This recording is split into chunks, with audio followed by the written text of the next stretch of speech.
tenemos en la mesa distintas personas que van a inaugurar el curso. En primer lugar, doy la palabra a Raúl Barba, que es el director del área de extensión universitaria.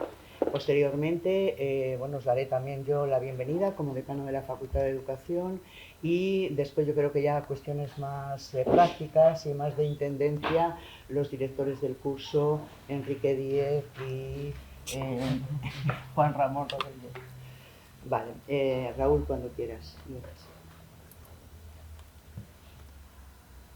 Sí, creo que está.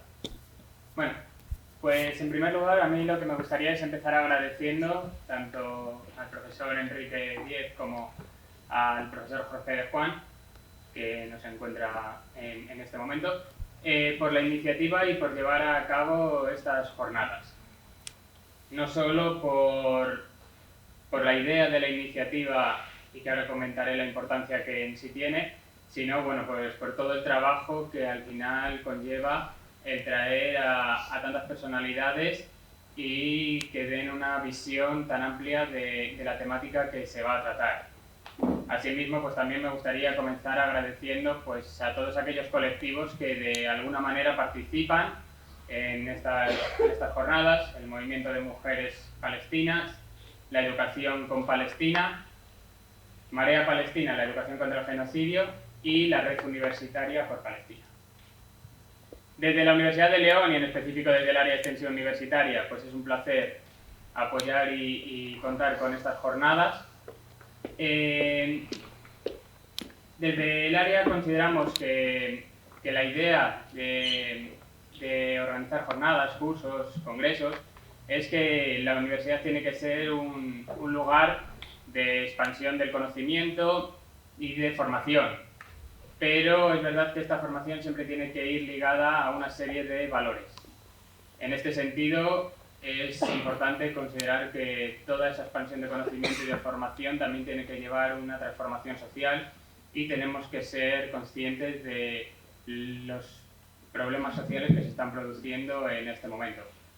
Por todo ello, poder contar desde la Universidad de León con un tema tan importante y relevante y poder discutir y poder formarnos sobre ellos y poder tener una visión más amplia, creo que es realmente importante y acogerla también, y ahora seguro que la decana os lo señala, en una facultad de educación. Así que por eso vuelvo a dar las gracias por la iniciativa a los directores, dar las gracias a todas las personas que van a participar como ponentes y daros las gracias a todos los que participáis por hacer posible que realmente desde la universidad empecemos a dar visibilidad y apoyo a temáticas relevantes y que esperemos que lleven a una transformación de todo ello. Muchas gracias.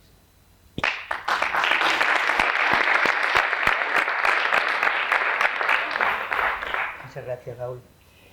Bueno, yo, no sé, deciros dos palabras, ¿no? En primer lugar, cuando Quique me invitó a participar en este foro y a inaugurar este foro, pues pensé, como suelo pensar cuando me invitan a estas cosas, que ya es habitual, pues en hacer un discurso sesudo, ¿no? Pero bueno, pues, oye, hay que decir algo que tenga contundencia, no voy a decir... Y me ha resultado muy difícil. Voy a decir lo que me dé la gana, porque al final es eso, pero fundamentalmente impregnado de sentimiento, de que se me ponen los pelos de punta y de verdad cargado de mucha emoción, ¿no? Aunque he intentado que también sea un poquito sesudo. Lo he intentado. Bueno, creo que el curso que comienza hoy, o que tiene lugar de manera completa hoy, ¿no? No es un curso cualquiera. No se trata de un seminario académico más, creo, ni de una jornada meramente formativa. Creo que no es así. El título, Educación con Palestina, formar en derechos humanos y compromiso social, nos puede hacer pensar, pero yo creo que es ante todo un acto de coherencia, de responsabilidad y es un acto de dignidad, ¿no? Es una declaración además de compromiso. El de una educación o el de un sistema educativo que forma, o al menos debería formar, eso ya lo dejamos al libre albedrío, para una serie de valores como son la convivencia, la empatía, la solidaridad activa, etcétera, etcétera. Podríamos seguir hablando de otros muchos valores. Por ello, quiero felicitar de verdad a los directores de este curso por lo oportunísimo que ha sido la organización de este foro, que creo que es más a modo de campaña de sensibilización que moldeará conciencias que a modo de seminario, como decía con anterioridad. El problema de esto, y veo gente de educación social, es el de siempre, y es que cuando alguien asiste a estos foros ya está concienciado. Entonces, no sé si se necesita o no se necesita. Hombre, ampliar la concienciación siempre es necesaria, ¿no? Y ampliar la información siempre es necesaria. Bueno, la tragedia que estamos viviendo, que está viviendo el pueblo palestino, la vulneración sistemática de los derechos humanos y con mucho sentimiento de los derechos de la infancia, llamémosle, me da igual, de verdad, aunque no es baladí, ¿no?, el tema de la denominación, pero llamémosle genocidio, llamémosle holocausto palestino, podría ser, no sé, quizás, o cualquier otra denominación que se nos pueda ocurrir y que exprese el horror que está viviendo este pueblo y que exprese la indiferencia que el pueblo israelí está teniendo ante el sufrimiento y la masacre de sus vecinos. Es que son sus vecinos. Decía, llamémosle como lo llamemos, es un hecho que no podemos callar, que no podemos relativizar, que no podemos ignorar. Máxime cuando nos lo están retransmitiendo en directo. Es que lo vemos en las televisiones, los vemos en las redes a todas las horas. Vemos ese horror, esos ojos de esos niños, esos padres impotentes llorando a todas horas en todas las redes. Es algo que no podemos ignorar. Y decía que no me importa cómo se denomine. No me importa cómo se denomine siempre que la denominación vaya de acuerdo con las actuaciones que deben llevarse a cabo, porque claro, ahora recientemente ya la ONU nos ha reconocido que es un genocidio. Bueno, pues si toma las cartas en el asunto y lo trata como tal, estaría bien. Pero si solo es por llamarlo genocidio, pues igual me da lo mismo que lo llamen de una manera o que lo llamen de otra manera. Bueno, parafraseando a Nelson Mandela, seguro que sabéis, porque la otra parte de este curso es la educación, decía que parafraseando a Nelson Mandela, bienvenido Jorge, la educación es el arma más poderosa que se puede usar o que podemos usar para cambiar el mundo, y creo que este mundo necesita ser cambiado en algunas cuestiones, en esta cuestión concreta necesita ser cambiado. En este sentido, la educación es básica, la educación es trascendental. Toda la legislación española, nacional, internacional, de toda orden, señala la necesidad de educar para la paz, de educar para la justicia, de educar para la convivencia, pero me gustaría una pequeña reflexión, ya que estamos en la Facultad de Educación. ¿Qué hacemos por educar en estos valores? ¿Qué es lo que estamos haciendo? ¿De verdad educamos para la paz? ¿Educamos para la convivencia? ¿Educamos para el respeto a los derechos humanos? Desde mi perspectiva, educar en valores es muy difícil. Y es muy difícil porque no se forma estudiando, porque no nos empollamos unos apuntes y ya estamos formados en valores. Porque educar en valores supone ejemplificar. Yo no puedo educar en justicia si no soy una persona justa. Yo no puedo educar en empatía si manifiesto a mis alumnos que no soy nada empática. La educación en valores se hace desde el ejemplo, desde la ejemplificación. Por eso es tan difícil educar en valores. Y esta educación para la convivencia, para la paz, para la justicia social es necesaria. Pero tenemos que tener en cuenta de que desde la educación, aunque es necesaria, es una apuesta a largo plazo. y tenemos que solucionar el problema que tenemos aquí y ahora.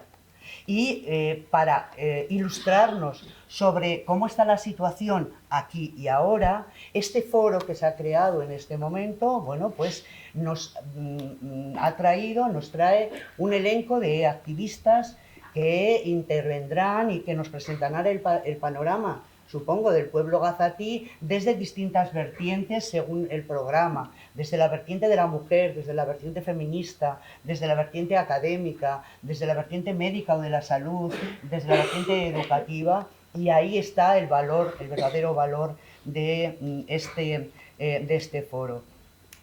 Conocer todas estas realidades creo que nos va a permitir comprender la realidad del pueblo gazatí en profundidad.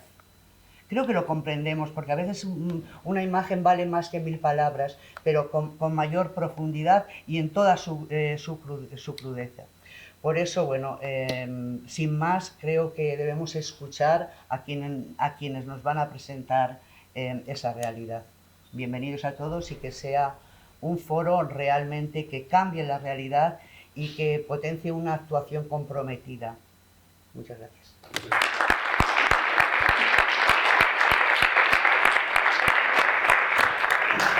Bueno, y finalmente, gracias a todos, finalmente, ya para efectos más prácticos, tenemos a las 3 personas, yo creo, que se han encargado de organizar este foro, que son, bueno, Quique, Juanra y Juan. Y Jorge, perdón. Jorge. Así que ellos nos van a poner al día ahora de cómo va a ir todo esto. Pues muchas gracias. Gracias al director de área, Raúl, que además nos conocemos de hace mucho tiempo. Él estaba en Segovia, en la universidad, y trabajaba de una forma también activa y comprometida con un grupo de la universidad, también muy comprometido, como sigue siéndolo. ¿Sí? Gracias también a la decana por no solo permitir que se pueda hacer aquí en la facultad, sino además el apoyo que hemos recibido desde el primer momento. Y gracias no solo a Jorge y a Juan Ramón, que somos parte del mismo grupo de investigación aquí en la universidad, sino también a los profesores y profesoras que están aquí presentes y que forman también y participan en Marea Palestina, Educación contra el Genocidio, el profesor Roberto Baelo, la profesora Belén Sola, que está por ahí también detrás, Carmen Requena, Paco Salto, algunos otros más profes, también está el decano de la Facultad de Filosofía, Javier Rodríguez, especialmente porque no solo es una cuestión de los estudiantes y de los alumnos, es verdad que a lo largo de estos 2 años de genocidio fueron los estudiantes universitarios, las estudiantes universitarias quienes iniciaron acampadas y movilizaciones por Palestina, porque efectivamente, como decía la decana, que tiene toda la razón, que no podemos permanecer en silencio, en ese silencio, indiferencia cómplice a veces, porque yo me imagino que dentro de 50 años nos preguntarán nuestros nietos y nuestras nietas cómo pudo suceder esto. ¿Cómo pudisteis permitir esto en una sociedad civilizada? Lo mismo que les preguntaron en la Alemania nazi a los alemanes y las alemanas. ¿Cómo pudo suceder esto? Esta es una de las cuestiones cruciales ahora mismo, porque la película es a la zona de interés, donde Eichmann y jerarcas nazis viven al lado del campo de concentración mientras están quemando a la población judía.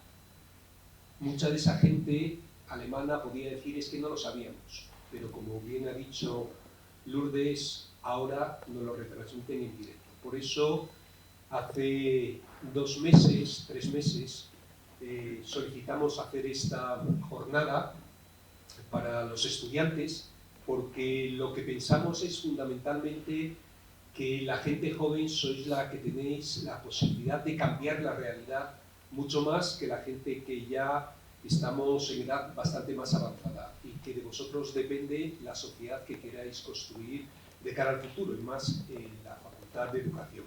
Pues bien, por eso esta jornada de Educación con Palestina, por eso esta jornada se enmarca en todo el proceso de movilización.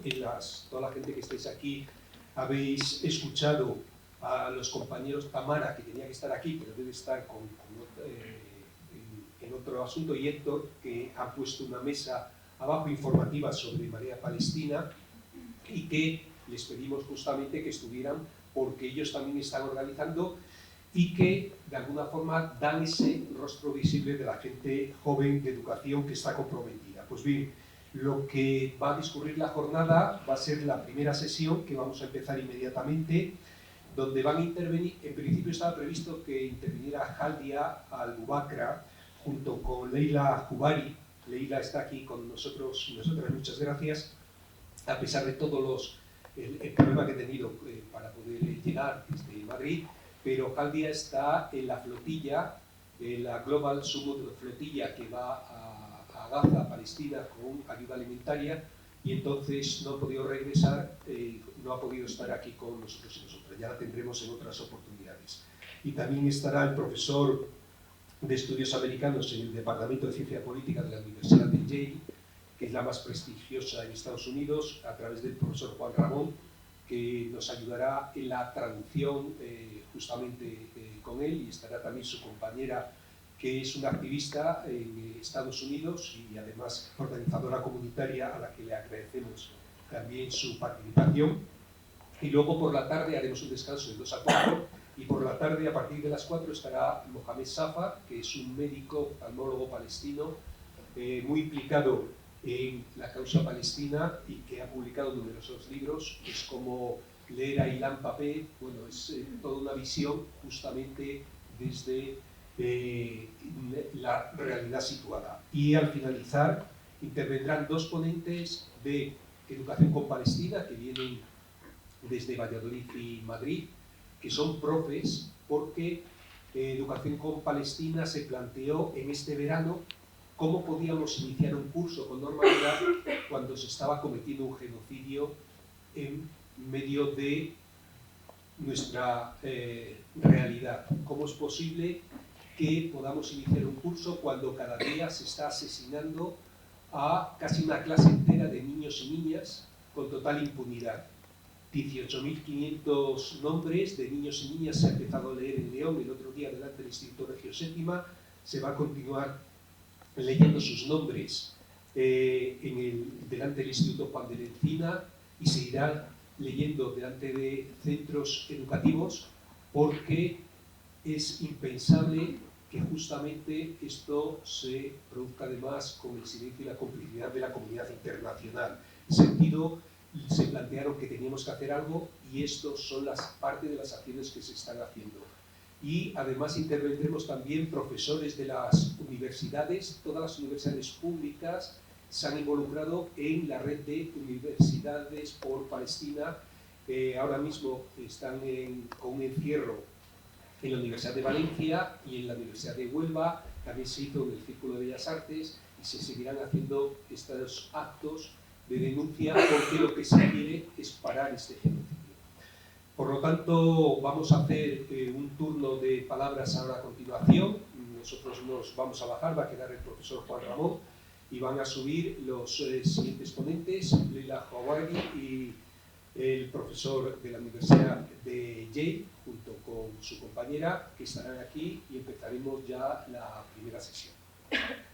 Nada, agradeceros también la presencia a la gente que queréis estar a lo largo de toda la jornada, que luego al final pasaremos las firmas, la gente que ha solicitado la matrícula y créditos que se le concederán una vez que presente el trabajo. Nada más, por lo tanto, muchas gracias.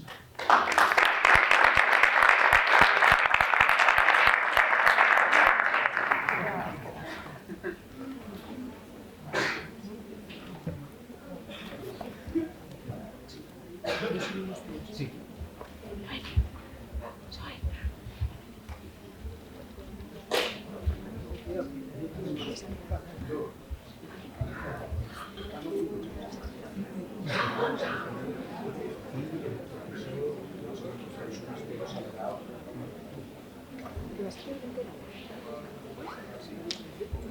Son 2 horas.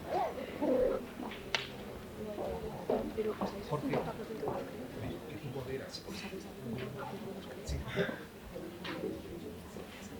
Le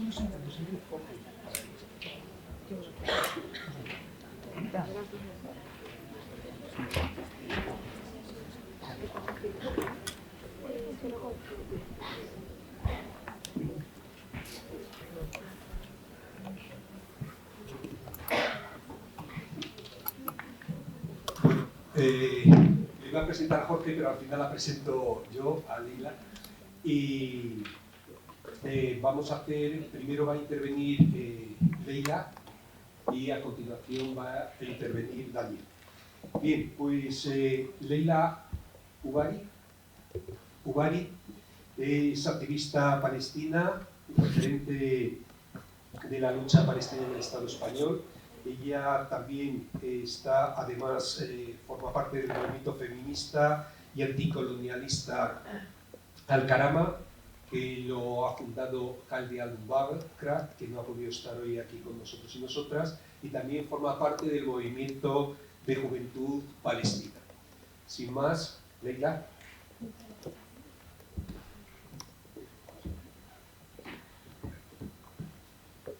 Hola, vale. Primero, muchísimas gracias por la invitación y también me parece tan importante y fundamental que hayan, al final ya, ¿no?, este tipo de eventos y también como un espacio educativo, ¿no?, sobre estos temas. Justamente, a lo mejor mejor así. Vale. Y justamente es tan fundamental porque creo que se nos ha olvidado que las universidades justamente son espacios de debate y donde además poder politizarnos y poder, pues, con nuestros compañeros y compañeras, hacer planes, ¿no?, para llevar a cabo, pues, diferentes ¿no?, planes, pues, en cuanto a Palestina o cualquier otro tema, digamos, político, social que nos rodee, ¿no?, en nuestros contextos. Entonces, me encanta, ¿no?, ver esto que hay, porque esto es justamente el espacio, ¿no?, para generar debate, y que además me encantaría que después de mi pequeña intervención, pues que también podamos tener como un diálogo y que podamos hablar también, y creo que eso puede enriquecer muchísimo. Como dijo el compañero, pues me llamo Leila. Soy hija de refugiados. Yo soy de la parte norte de Palestina, de Akka y Haifa, y esa parte de Palestina lo llamamos como las 3 del 48. Se llaman las 3 del 48 porque son las tierras que actualmente, pues, están colonizadas por el Estado colonial israelí, y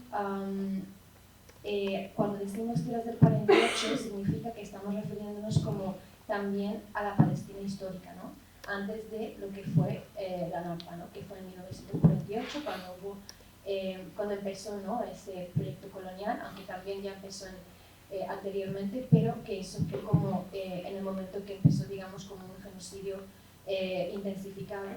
Y en este año, en 1948, fue cuando muchísimas familias palestinas, pues, se han visto forzosamente, ¿no?, dejar sus tierras, y en ese caso, pues, es la historia también de mis abuelos.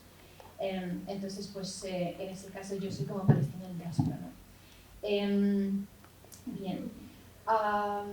Como el compañero también dijo, ¿no?, mencionó, pues, Al-Karama, que es el movimiento de mujeres palestinas, y Al-Yudur, que es el movimiento de juventud y estudiantes palestinos en la diáspora aquí en el Estado español. Quería un poco también hablar sobre Al-Karama, de cómo ha surgido, y después también, pues, entrar más, pues, sobre cuál es la lucha de las mujeres palestinas, un poco historia y como diversas formas.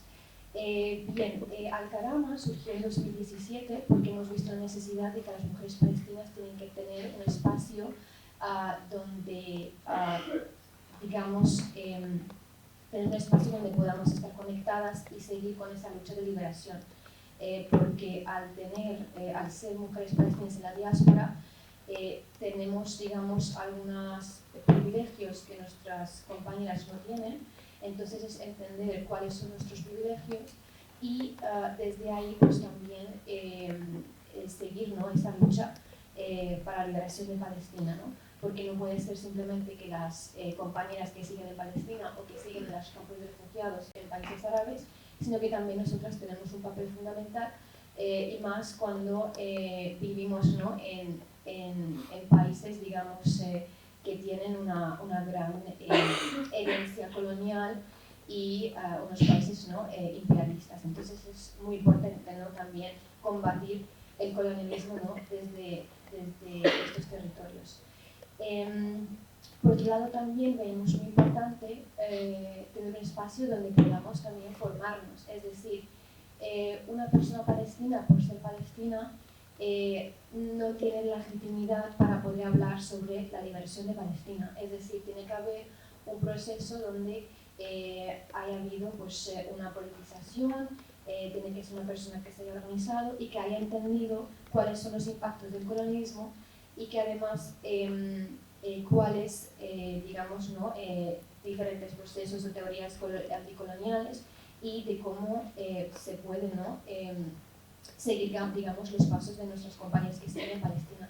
Por eso es importante que un palestino que hable sobre Palestina sea más bien un altavoz de todas las estrategias que las palestinas que están en Palestina ya tienen, porque son las personas que viven ahí y son las que mejor entienden qué herramientas o qué necesidades tienen para llevar a cabo esa liberación. Y nuestro trabajo como palestinos en la diáspora es seguir, ¿no?, esas líneas, ser como más bien altavoces.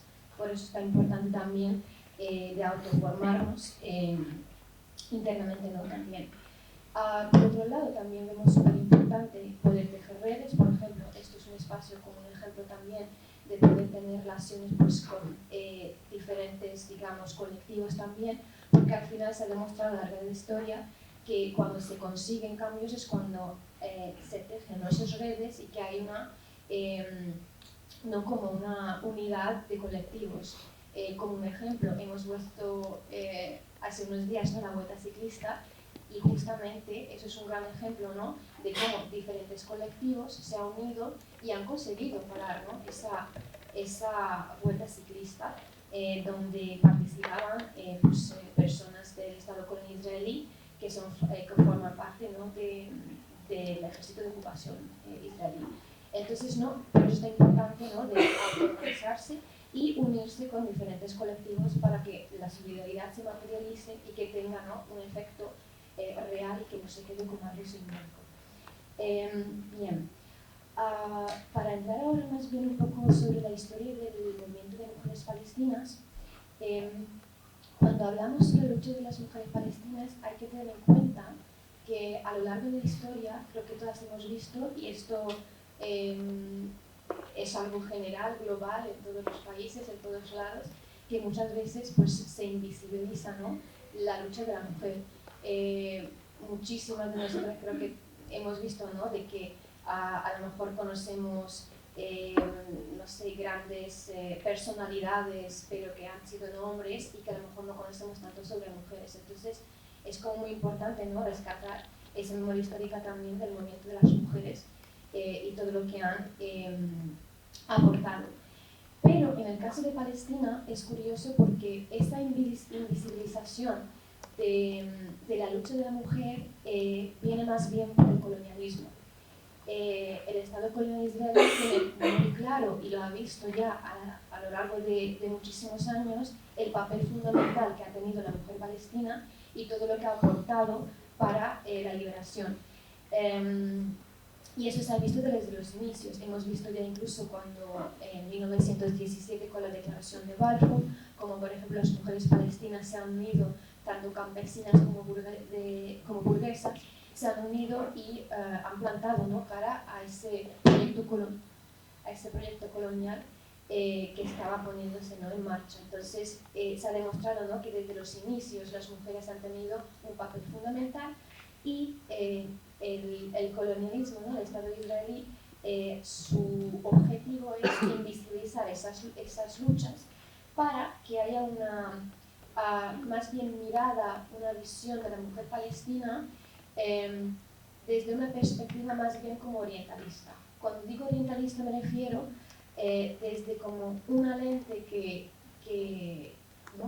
se usa como para ver al otro, a todo aquella y aquel que no encuadra, ¿no?, en esa visión o ese imaginario universalista, europea, blanca, con privilegios, entonces cualquier persona que no encuadre en esa molde se le llama, ¿no?, como el otro, y es donde vemos, ¿no?, el orientalismo, y es donde surgen, ¿no?, todos los, digamos, dinámicas, ¿no?, de opresión como el racismo, islamofobia, etc. Entonces, esta invisibilización que os estaba contando justamente fomenta a que las mujeres palestinas se les vea como mujeres que no tienen agencia política, es decir, que no puedan, digamos, que tengan como una posición victimista donde no tienen poder ni fuerza para luchar contra la opresión.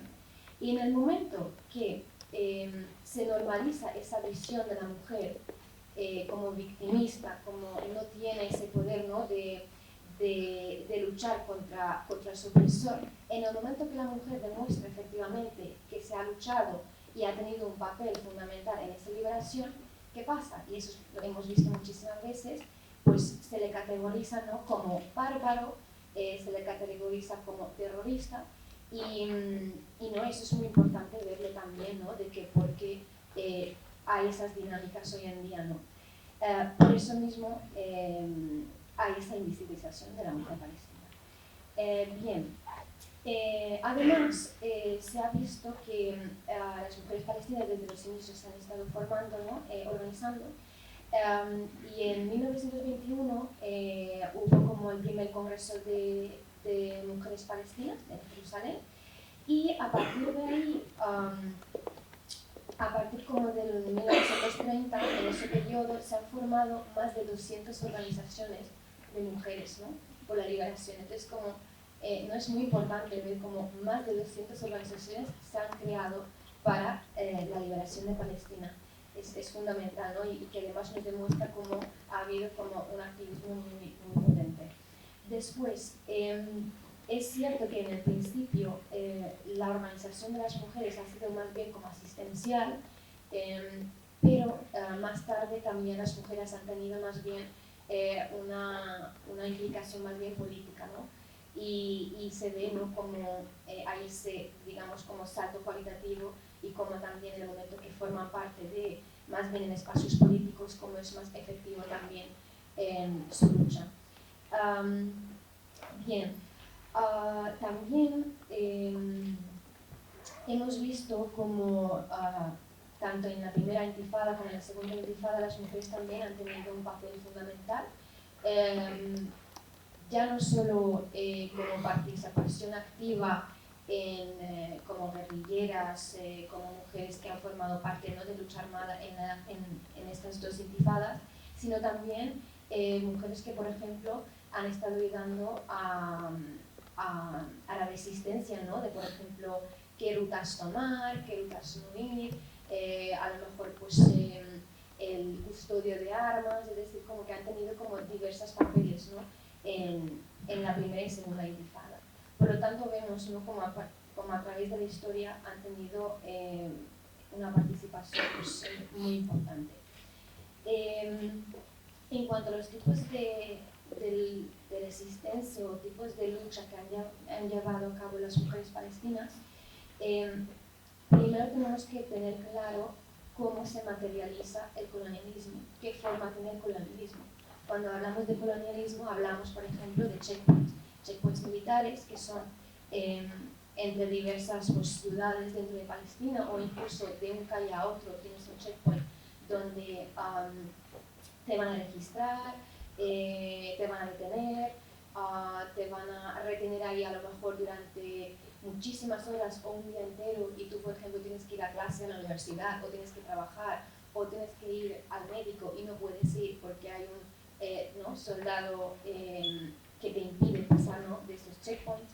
También hablamos de muros de apartheid, es decir, hay familias separadas en una misma ciudad, en una misma calle, que está separado por un muro y que no puedan, ¿no?, cruzarlo, y que además esos muros, por ejemplo, también hacen que tú en el momento que, por ejemplo, quieres hacer un viaje o desplazarte, en vez de que a lo mejor un camino que podría ser 15 minutos te puede tomar a lo mejor 2 horas o incluso más. ¿Por qué? porque al haber un montón de muros, pues tienes que, ¿no?, como encontrar otras formas de llegar a tu destino. También hablamos, ¿no?, de quema de tierras. Hemos visto también de que cuando hablamos sobre el colonialismo también hablamos de un ecocidio, y eso es otra realidad también. El colono, por ejemplo, al no conocer la tierra porque no es originaria de la tierra, pues también hace, pues, por ejemplo, tanto como la quema de tierras como los olivos, o también, por ejemplo, cuando se plantan ¿no?, diferentes plantas que no son autóctonas de ese espacio, pues hemos visto en verano, por ejemplo, como habían incendios. Entonces, vemos, ¿no?, de que al final el colonialismo llega a muchísimos espacios. También hablamos de secuestros, por ejemplo. En Palestina hay un movimiento, ¿no?, de liberación de prisioneras y prisioneros políticos palestinos, porque otra de las tácticas del Estado colonial israelí es pues meterlos en prisiones coloniales, que son campos de concentración, y que no tienen que tener ningún tipo de razón, ¿no?, para que te meten en esas prisiones. Simplemente has estado en el sitio equivocado, en el momento equivocado, y te llevan. Y no simplemente a gente adulta, hablamos también de niños y niñas y mayores también. Son detenciones que no, pues muchísimas veces vienen sin apoyo, pues, legal, ¿no?, abogados. Muchísimas veces ni siquiera comparten cuál ha sido la razón por la que se ha metido a las personas en prisión. Entonces también como hay que entender, ¿no?, de que la punta del iceberg es lo que vemos en Gaza, ¿no?, los bombardeos, pero es que además hay muchísimas otras dinámicas que sostienen, ¿no?, este sistema colonial. También hablamos de ocupación de viviendas. Tú sales de tu casa y cuando vuelves, pues resulta que ya no puedes entrar porque tienes una familia sionista que ha ocupado tu casa. Tan sencillamente. Entonces, ¿no?, vemos como tiene muchísimas formas, ¿no?, cómo se materializa el colonialismo. Y una vez que entendemos como todas las formas que hay, ¿no?, cómo se materializa el colonialismo, también entendemos que para combatir y para luchar contra todas estas opresiones necesitamos aplicar diferentes tipos de resistencia. Es decir, como ejemplo, aquí en la universidad, cuando las universidades, por ejemplo, tienen relaciones, convenios, etcétera, con el Estado colonial israelí, tenemos que entender qué tipo de resistencia aplicamos aquí. Aquí, pues, hacían, por ejemplo, en Madrid hicimos acampada, negociaciones, también acciones. Entonces, como que hay que entender cada espacio, cómo se podría decolonizarlo, y cada espacio tendría, pues, un tipo de resistencia. Y de aquí viene muy importante en que no puede haber una descolonización total si no usamos todos los tipos de resistencia. Por ejemplo, en 2018, cuando fue la gran marcha de retorno en Gaza, esas marchas fueron totalmente pacíficas. Fueron unas manifestaciones multitudinarias, ¿no?, como para reivindicar como el retorno, y la respuesta del Estado colonial, pues, fue totalmente violenta. Han asistido muchísimas personas y fue muy, muy violenta. Entonces tenemos ahí como un ejemplo muy claro que da igual qué tipo de resistencia utilices contra el colonialismo, siempre va a tener una respuesta violenta. ¿Por qué? Porque al opresor no le interesa que tú resistes de ninguna forma. Por lo tanto, da igual si es una resistencia pacífica, simbólica, cultural, armada, da igual qué tipo de resistencia utilices, siempre va a haber una fuerte represión ante tu resistencia, ¿no? Y de aquí entendemos también de mucha gente, ¿no?, dice de qué ha valido, ¿no?, el 7 de octubre, por qué ha pasado el 7 de octubre. Y creo que justamente entendemos, ¿no?, de que después de, por ejemplo, como os puse también el ejemplo de las grandes marchas, da igual qué tipo de resistencia hubiésemos utilizado, siempre vamos a tener la misma respuesta. Por lo tanto, hubiese pasado un 7 de octubre, hubiésemos tenido la misma situación. También hay que tener en cuenta en que este genocidio no es capaz de haber empezado hace 2 años, en 2023, sino estamos hablando de que esto ha empezado incluso antes de 1947, porque esto es un proyecto colonial. Por lo tanto, como he dicho antes, un proyecto colonial pues, se forma a través de muchísimas prácticas y sistemas de opresión para que poco a poco se desplace o ¿no? se acabe, ¿no? con la población autóctona indígena que es palestina, ¿no? Por eso mismo, aunque hace 2 años a lo mejor no vimos, ¿no? Palestina en los telediarios y no sabíamos realmente qué estaba pasando, seguía pasando un genocidio. La única diferencia es que pues nadie lo estaba mirando, nadie sabía de ello y todo fue de una forma muy silenciosa. Sí. Y de aquí también quería mencionar los diferentes tipos de resistencia. Por ejemplo, es muy importante, por ejemplo, por parte de las mujeres, la identidad.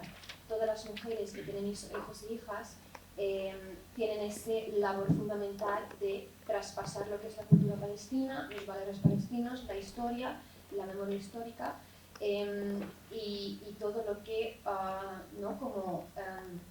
Cómo se puede seguir como a través de generaciones en generaciones seguir luchando, ¿no? Contra el colonialismo. Y eso es algo fundamental, porque además Israel tiene muy claro de que los mayores morirán y los jóvenes olvidarán. Bien, pues esto se ha demostrado a través de muchos años que los jóvenes no olvidamos y que aquí estamos y que seguimos luchando, ¿no? Por eso es tan importante de que las madres, ¿no? transmitan todos estos conocimientos. Por otro lado también hemos visto, por ejemplo, dentro de las prisiones también hay un gran movimiento de mujeres dentro de las prisiones. ¿Por qué?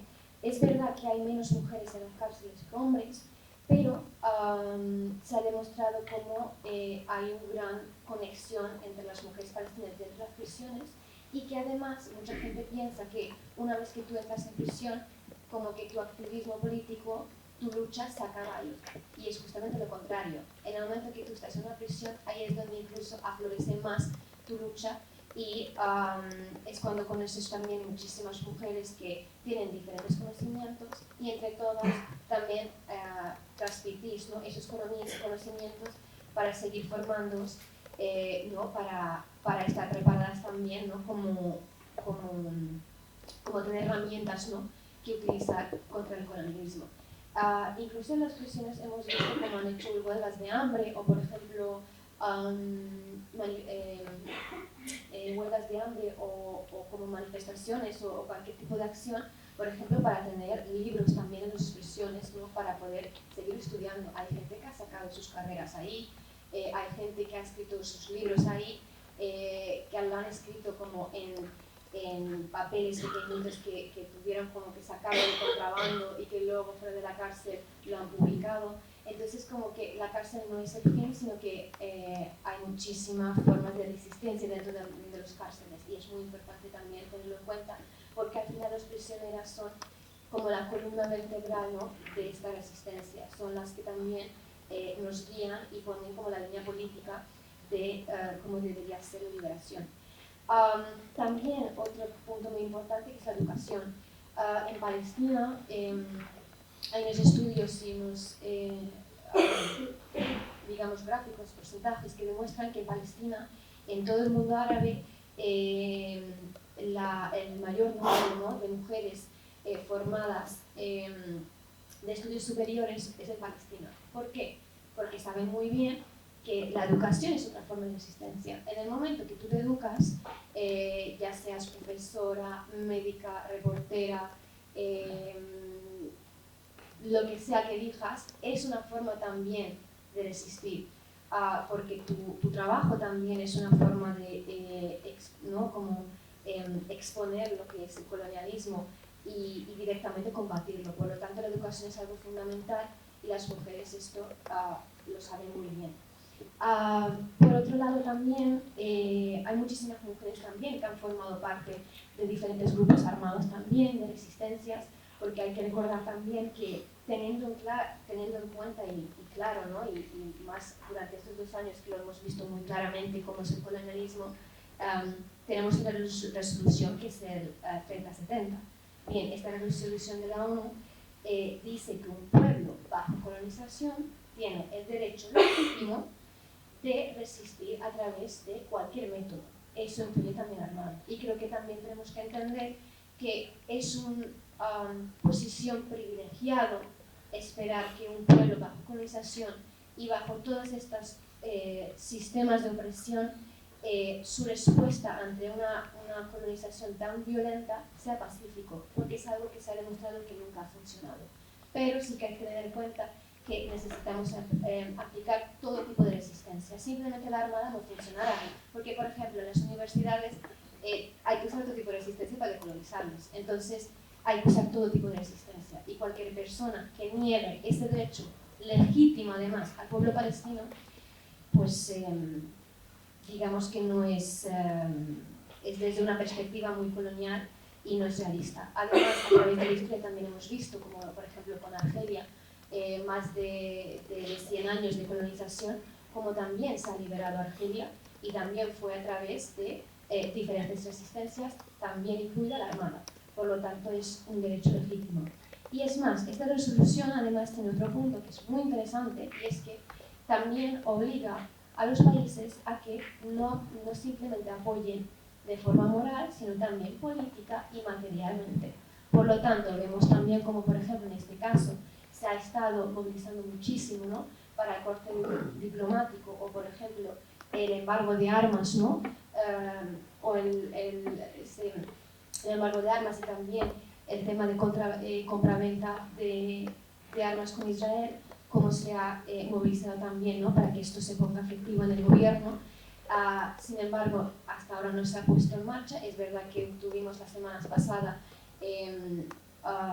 como noticias de que podría ser que pongan en marcha ese Real Decreto de Ley, pero que al final no se llegó a materializar.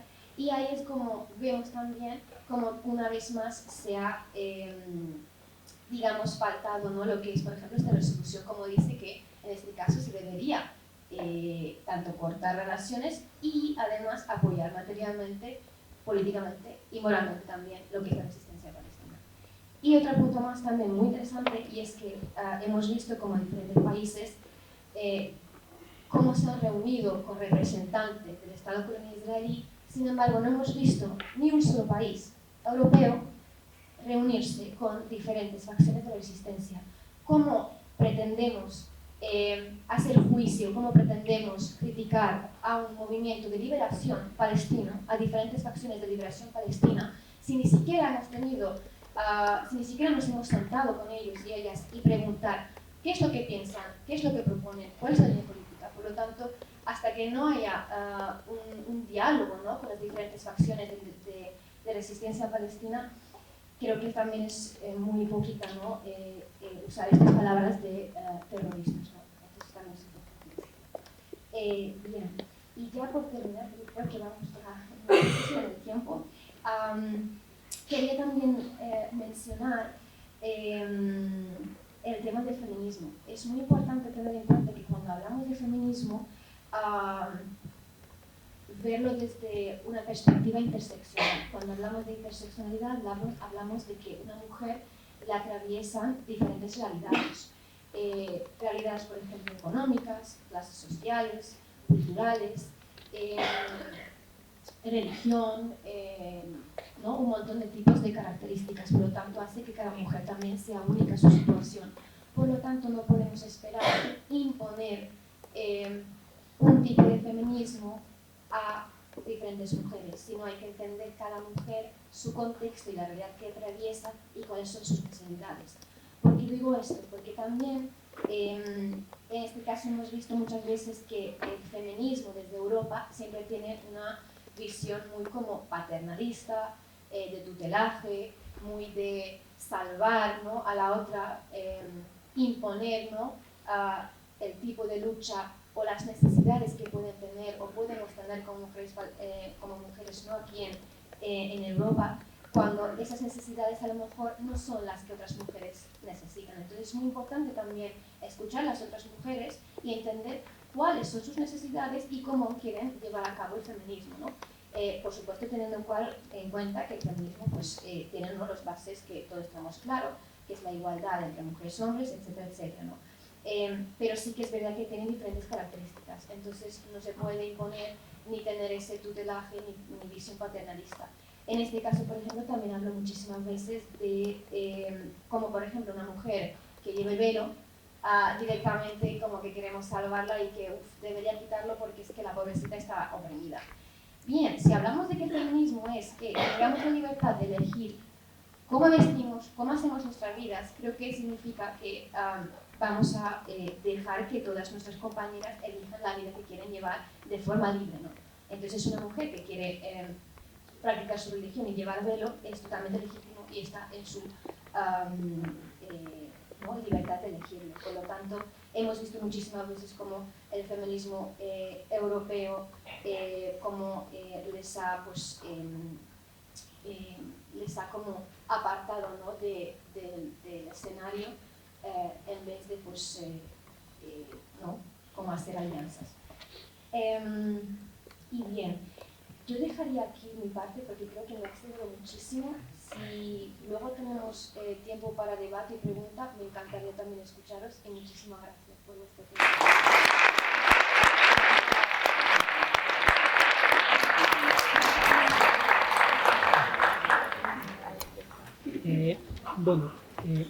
Me llamo Juan Ramón Rodríguez Fernández, soy profesor en esta facultad, en la Facultad de Educación.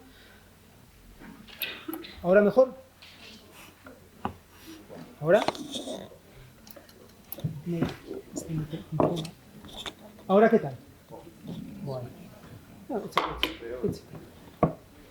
Bueno, me llamo Juan Ramón Rodríguez Fernández, soy profesor en esta facultad y voy a ser el encargado de presentar y de traducir la siguiente participación. Tenemos aquí a Daniel, que es profesor en la Universidad de Yale, en Estados Unidos. Daniel es profesor titular en la Facultad de Ciencias Políticas de la Universidad de Yale y está desarrollando una investigación sobre las políticas de extrema derecha en el ámbito internacional, centrándose en una comparación entre lo que es la política de extrema derecha de Estados Unidos, el movimiento MAGA, con lo que son las diferentes políticas de extrema derecha de Europa. En la participación de Daniel, en la sesión de hoy, se va a centrar en abordar los mecanismos de resistencia que existen en los campus universitarios de Estados Unidos a la hora de protestar, bien contra la extrema derecha, bien contra el genocidio que está ocurriendo en Gaza en estos momentos. Entonces la participación de Daniel se va a mover por estas líneas. Daniel habla muy bien español, pero en aras de mantener el nivel académico de la sesión va a hablar en inglés y yo le voy a traducir a español. Daniel, when you want, would you like? Buenas tardes. First, thank you for welcoming me here today. It's an incredible honor to be in León, to be speaking with students in this beautiful city. I'm grateful to Juan Ramón, Enrique, our hosts. It's my first time in Spain. And I come here in a spirit of fellowship, peace, and the protection of human dignity. Bueno, agradecer la invitación que ha tenido para participar en esta sesión. Es su primera vez en España y en la ciudad de León, que es una ciudad que le ha gustado muchísimo y viene con la intención pues, de participar y de entrar en un diálogo con todos los aquí presentes. Before I became a professor, I spent many years as a community and labor organizer in California. I worked with people fighting for better wages, for housing, for dignified learning conditions in schools, especially with young people. And those experiences taught me it's not just the ideas that make us right, having the correct position. It's also the relationships we build with one another. It's not just what you hear coming from the stage. It's what exists between you, and that this kind of solidarity requires tremendous trust and vulnerability that people have to share together. Antes de ser profesor en la universidad, trabajó durante muchos años en el estado de California como dinamizador comunitario, luchando por los derechos de los trabajadores. Y en esa experiencia se dio cuenta que lo más importante es la generación de lazos que unan a la comunidad. I later entered graduate school studying history, politics, and culture. And I now spend a lot of time at right-wing conferences, including Turning Point USA, the Charlie Kirk, in the United States. I was also at a Vox conference this weekend in Madrid to try to understand how very extreme ideas about life and the world and authoritarianism are attracting many, many new people. In the US, that includes immigrants, African Americans, young people, young women, people who are never traditionally associated with the right wing. Después de su experiencia como dinamizador comunitario, se doctoró en ciencia política en Estados Unidos y su campo de investigación actual es el estudio de la extrema derecha. Cómo la extrema derecha está articulando mecanismos de atracción de personas jóvenes, no solamente personas de clase media blanca, sino de otro tipo de clases sociales, grupos sociales, inmigrantes, etcétera, etcétera, los cuales tienen más relevancia a la luz del último asesinato del asesinato de Charlie Kirk. And in particular, how the far right is increasingly speaking to many feelings of frustration, cynicism, and isolation that many, many people feel, including young people. I'll also just add, before I talk about our campuses, I do a lot of work with primary and secondary school teachers and incarcerated people, students in prisons, because all of us at this moment are trying to figure out a very, very complex world that's changing constantly. And the only ways to understand those changes are to do it together, to ask questions to one another so we can try to map the world together. Bueno, que está investigando en las diferentes conferencias que la extrema derecha realiza, como la CIPAC, la CEPAC, las conferencias de Vox que organiza aquí en España, y cómo se generan una serie de valores individualistas. Son los temas de investigación que está llevando a cabo. So I want to share some observations about US campuses. I'm not a scholar of Palestine or the extraordinary abrogation of human dignity we are witnessing there, and I'm grateful to have colleagues to help us understand that. Va a describir la situación de los campos, en los campos universitarios de Estados Unidos. Como académico, como universitario, él no es un activista en Palestina, en Gaza, pero sí que va a mostrar cómo ese tipo de temas aparecen a día de hoy en los campus universitarios. Before October 7th, questions of Palestine were visible, but not central at many university campuses in the US. There were always activists and solidarity networks, but it was not an issue that most students engaged with deeply, students or faculty. I also want to say Jewish students, like others, held a wide range of perspectives on the situation, but were often shaped by the desire for peace and solutions and human dignity in the region. Bueno, la causa palestina siempre ha estado presente en los campus universitarios, aunque no de manera central, y en su experiencia siempre ha habido movimientos de resistencia, los cuales incluían en muchas ocasiones a estudiantes judíos que buscaban abordar la justicia social y la igualdad. After October 7th, everything shifted. Many students on my campus and others wanted different things. They wanted to grieve the loss of life and violence in Israel. Many students also wanted others to understand the context of the decades-long occupation of Gaza and the West Bank. They organized vigils, rallies, teach-ins, and study groups. These were overwhelmingly peaceful. Después del 7 de octubre, la cosa cambió totalmente y se organizaron multitud de actividades en defensa, tanto por el sufrimiento de los asesinatos ocurridos en el atentado terrorista de Hamas, como por las víctimas que se originaron después, todos ellos de carácter fundamentalmente pacífico. And yet, outside critics, powerful voices in the government, advocacy groups in the media labeled those protests anti-Semitic, no matter who participated, including many Jewish students and faculty. Sí, poderes políticos, grupos de presión condenaron ese tipo de actividades como antisemitas y a partir de ahí comenzaron a poner trabas a su puesta en marcha y a su desarrollo. Encampments then spread from Columbia University in New York City to dozens and dozens of campuses. Students saw themselves as part of a tradition of nonviolent protest, much like the anti-apartheid movement of the 1980s. Hubo una serie de acampadas en diferentes campus universitarios en Estados Unidos, siguiendo la tradición del carácter de protesta universitario, siempre con un carácter pacífico. And when you went to the encampments, they were kind of ordinary. Students studying for finals, going to the cafeteria to eat lunch, taking a nap. They were very peaceful, and the students were very thoughtful about what they were trying to build.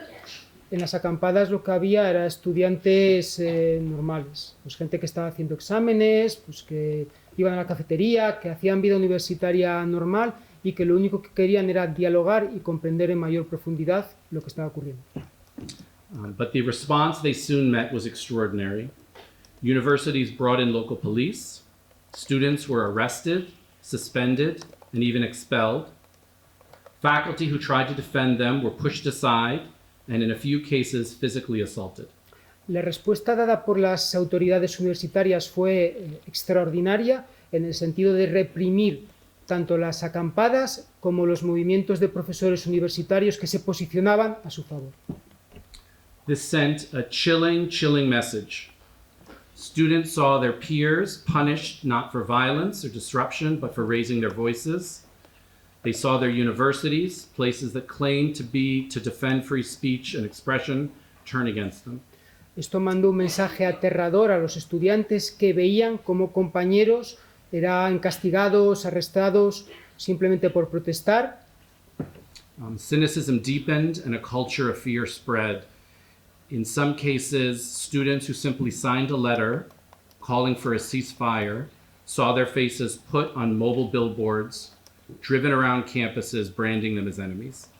Había situaciones como que estudiantes que protestaban por la ocupación de Gaza veían sus rostros, sus caras en carteles, en autobuses, en muros de universidades, como campañas de acusación y de represión del movimiento estudiantil. The message was very clear. Stay quiet. Don't risk it. Bueno, casi que no hay que traducir eso, ¿no? El mensaje es muy claro, estate calladito y no hagas nada. And yet many students continue to act with remarkable bravery. Sin embargo, muchos estudiantes han continuado y siguen protestando y luchando con valentía. Students organized petitions, created networks of mutual support, and joined with faculty who launched lawsuits and campaigns to defend academic freedom. Se han creado redes de manifestación y de lucha contra la situación actual y se ha visto unas alianzas entre alumnado y profesorado contra las acusaciones de las universidades universitarias, de las instituciones universitarias. Jewish students and faculty spoke out forcefully against the misuse of anti-Semitism as a weapon to silence dissent. Teacher networks produced lesson plans to help high schoolers and even elementary students talk about Gaza, war, and human rights. Sí, se han habilitado mecanismos para poder hablar en contra de la ocupación de Gaza. These efforts have not stopped the repression, and I just want to say how dire many people feel in U.S. universities today about the forms of repression they are facing. Bueno, estos mecanismos de lucha no han evitado la represión y Dan comenta que a día de hoy la situación es tremendamente compleja y peliaguda para aquellos que se posicionan en contra del genocidio en Gaza. We've witnessed international students especially face deportation, disappearance, arrest, Many scholars, especially those that speak out about Gaza, are especially vulnerable. Los grupos universitarios que más han sufrido este tipo de represión son los estudiantes internacionales y aquellos académicos de visita en Estados Unidos que tienen un compromiso social.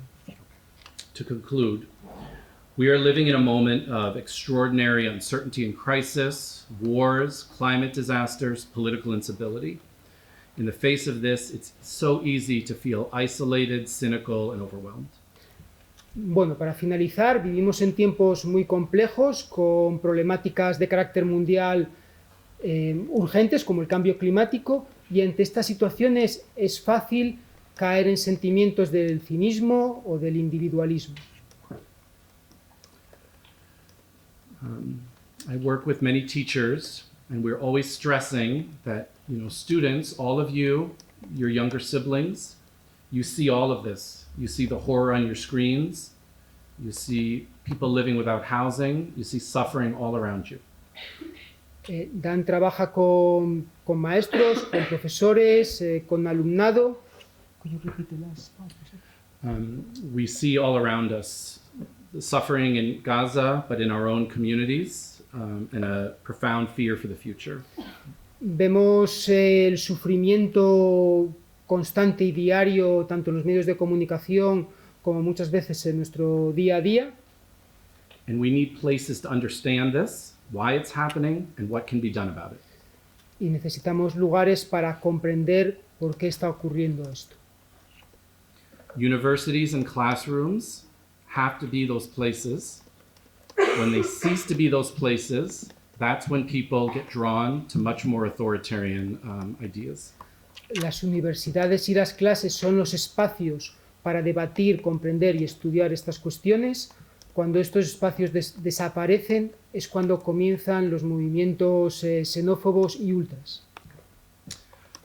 This is not only the work of faculty or administrators, it's your work as students. No solamente es cuestión de los académicos y de las autoridades universitarias, sino también es cuestión del alumnado. This is not about lecturing one another, telling one another what to believe. We live in a complicated world, one hard to understand. No es una cuestión de decir lo que hay que hacer, sino que vivimos en un mundo complejo en el que tenemos que comprender las dinámicas que ocurren en él. We need to offer inroads to people, spaces for inquiry and discussion and meaning making, so they can also try to understand this world. Tenemos que dar la posibilidad a que las personas se expresen y poder desarrollar las individualidades de cada uno de ellas. Right. So thank you for giving me the chance to speak with you, and I look forward to learning from your questions and reflections. Pues muchas gracias por vuestra atención y que Dan está encantado de responder a las preguntas que le planteáis.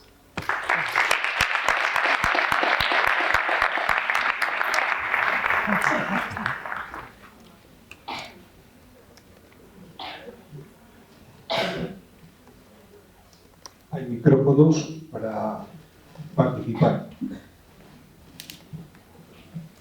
Tanto para preguntar o comentar sobre lo que ha comentado Leila como sobre lo que comentó el profesor.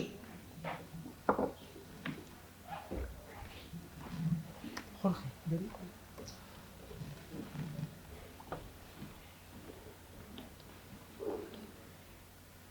Hola, buenas tardes.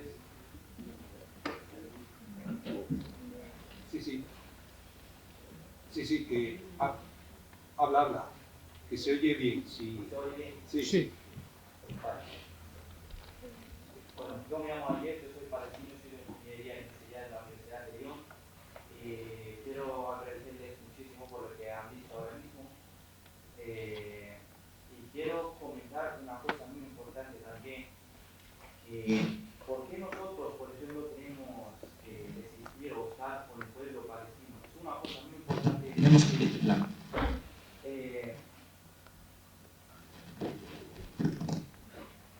Bien, ponlo horizontal.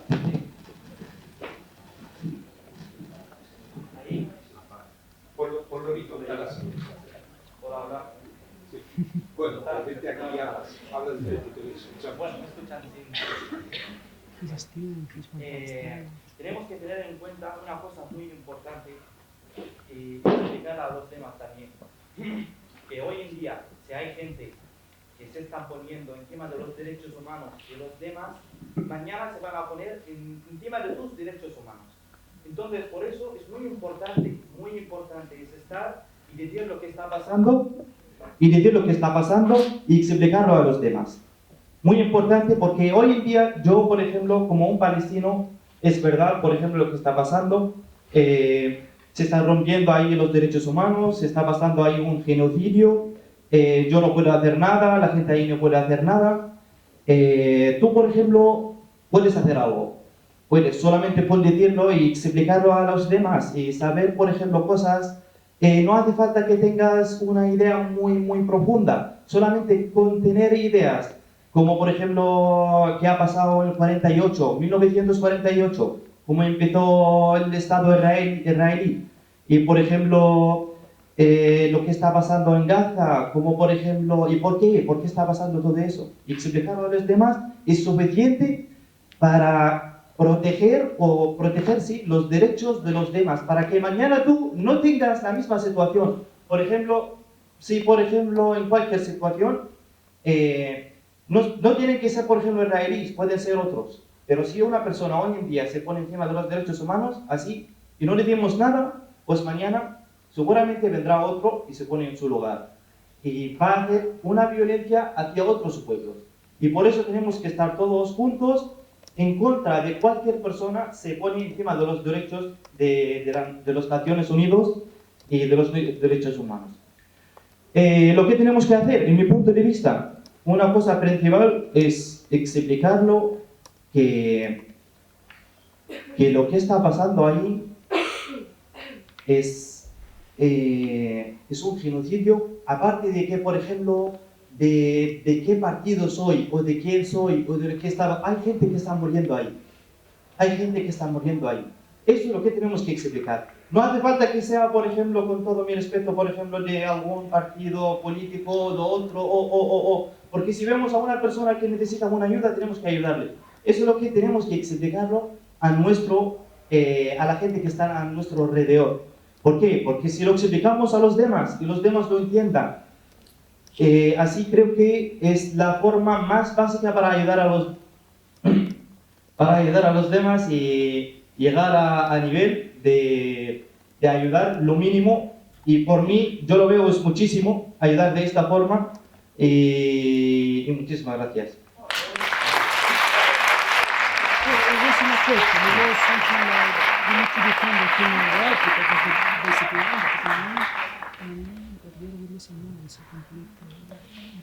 ¿Alguien más quiere hacer alguna pregunta en la primera ronda? Pues entonces la voy a hacer yo. Le quería preguntar a Leila algo que tiene que ver con el lenguaje. ¿Quién tiene el derecho a definir lo que es terrorismo? Además en el contexto que se está hablando, porque el profesor habló del terrorismo de Hamás y vi que había compañeros y compañeras que se sorprendían. ¿Quién tiene el derecho a definir y desde dónde definirlo?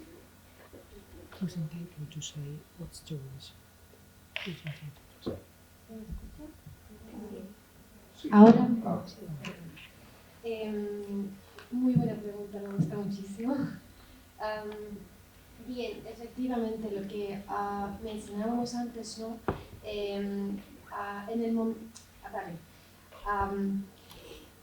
Para empezar, a Europa y a las potencias imperialistas les interesa que exista un individuo, un oprimido, que no tenga su agencia política. ¿Qué quiere decir eso? Es decir, que no tenga, digamos, herramientas para luchar contra el colonialismo. Por lo tanto, esto es lo que se ha normalizado en muchísimos sitios, de que cada vez que hablamos sobre Palestina, cada vez que vamos a las manifestaciones, ¿no? Como que se cuentan como insignias, que es más bien ver a los palestinos desde una perspectiva victimista, que no tienen fuerza para resistir, que no tienen, ¿no? como ese poder de agencia, de poder ¿no? hacer su propia liberación. Entonces, en el momento que esto se demuestra de otra forma, y esto ha sido, por ejemplo, uno de los muchísimos ejemplos, en este caso, como ha mencionado, el 16 de octubre, ha sido un ejemplo también en la que los y las palestinas han burlado al sistema colonial israelí. Sabemos todas que el sistema colonial israelí es uno de los mejores armamentísticos en inteligencia y aún así los ha burlado. Es decir, que cruzan una valla Gaza que lleva años bloqueada tanto mar, tierra, por aire, y sin saber lo que hay en otro lado de esos muros, que se han atrevido a cruzar y ejercer su legítima resistencia y legítima lucha contra la opresión y el colonialismo para poder hacer un cambio, para que haya un movimiento, para que haya algo que pueda como sacudir al colono y que pueda empezar como un nuevo movimiento, pues había que hacerlo. Y es más, hemos visto que, como dijo también el profesor, de que antes del 6 de octubre no había esta presencia sobre Palestina, tanto en medios, incluso en discursos políticos, de partidos políticos, ¿no? No hemos hecho ningún tipo de actividades por Palestina. Y es gracias al 6 de octubre de que ahora mismo estemos aquí y que ahora de nuevo Palestina otra vez está sobre la mesa, porque antes no estaba sobre la mesa. Palestina simplemente era un caso perdido que, bueno, nos sonaba algo de que sí, de vez en cuando hay como bombardeos en Gaza, pero nadie sabía nada más. Y ahora lo que vemos es que mundialmente la gente se está movilizando, la gente se está uniendo. Y es muy importante también entender que en el momento de que hay estas nuevas alianzas y cómo mundialmente todo el mundo se moviliza, estamos más cerca de una liberación de un Palestina libre desde el río al mar. Y es muy importante entender, cuando hablamos de liberación de Palestina, significa que también va a ser el fin de muchísimos sistemas y tipos de opresión. Hablamos de va a ser el fin del imperialismo, del colonialismo, del capitalismo. ¿Por qué? Porque todos estos sistemas son los que sostienen el colonialismo. Entonces, cuando se habla de liberación palestina, se habla de la caída, también de la liberación de muchos otros pueblos. Por eso mismo interesa de las grandes potencias coloniales, imperialistas, de que la lucha y todos los movimientos y todo lo que hagamos, incluso en el Estado español, que se vea, ¿no? Todos los esfuerzos y cualquier tipo de resistencia que hagamos, tanto en Palestina como fuera, tenga una respuesta violenta por parte de los estados y que hay una represión, ¿no? Muy fuerte. ¿Por qué? Porque si nos tachan, ¿no? Como criminales, como terroristas, y que además tenemos, ¿no? Como hemos visto, a compañeras que han ido a la Audiencia Nacional, donde les han acusado de promover el terrorismo, etc. Todos esos son para debilitar al movimiento, asustar a la gente y que no haya movilización. Porque se ha demostrado durante toda la historia que cuando todo el mundo se une y se hace, ¿no? un movimiento fuerte, sí que se pueden derrocar muchísimos movimientos, o sea, muchísimos tipos de opresión, ¿no? Y sistemas. Entonces, por eso es tan, el caso palestino es tan, digamos, complicado también porque supone la caída de muchísimos otros sistemas de opresión. Y por otro lado, de nuevo, simplemente imaginemos lo que es ser un palestino, vivir en Palestina, que no puedes ir a la universidad, que tienes checkpoints, que no sabes si tu hermana va a llegar a casa porque igual la han secuestrado, no puedes viajar, muchísimas cosas que no puedes hacer, y que además en tu barrio entre un colono de otro país que le han pagado todo para que venga a ocupar tu barrio y que de repente empiece no sé, a tiroteos, a quemar tu casa, ¿cómo no te vas a unir con tu gente en el barrio y salir a las calles y proteger tu barrio?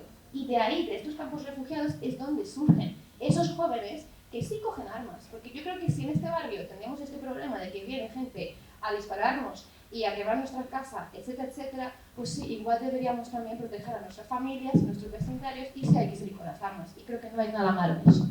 Entonces, simplemente tener en claro que sí, hace falta todo tipo de resistencia. Y no se puede esperar que ante una colonización tan violenta haya respuesta pacífico.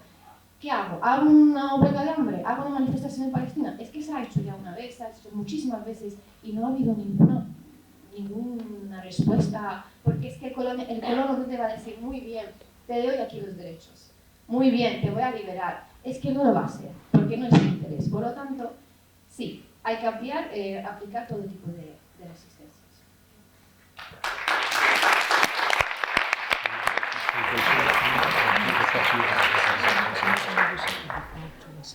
Una pregunta. Se puede preguntar lingüísticamente. Muy buenas. Quería preguntar si en el propio Israel hay grupos como este que luchan contra su propio gobierno porque les parece incorrecto lo que están haciendo.